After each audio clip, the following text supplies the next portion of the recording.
Thank you.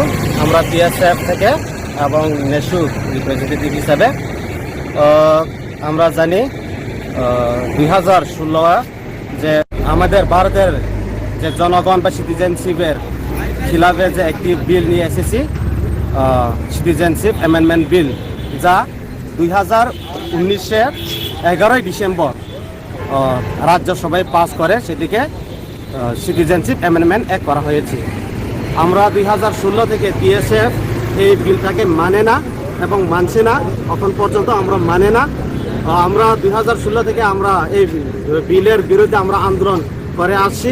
2019-এর 8 জানুয়ারি আমাদের বিএসএফের উপরে গুলি করা হয়েছে মাধববাড়িতে। তারপরেও 2019-এর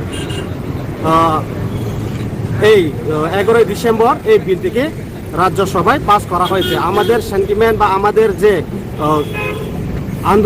আন্দোলনকে গুরুত্ব না দিয়ে বহিরাগত যা ইলিগেল মাইগ্রেন্টস ভাবে বাংলাদেশ, পাকিস্তান থেকে যা সংখ্যালঘুরা আসবে তাদের সিটিজেনশিপ দেওয়ার জন্য যে ভারত সরকার যে প্রচেষ্টা চালাচ্ছে সেই বিরুদ্ধে আমরা আজকে এখানে সেই আইনটাকে আমরা অপোজ করে আমরা ব্ল্যাক ডে হিসাবে আমরা মেনে নিয়েছি। এখানে আমরা বিএসএফ টাউন কমিটি হয়ে আমরা এখানে জড়ো হয়েছি।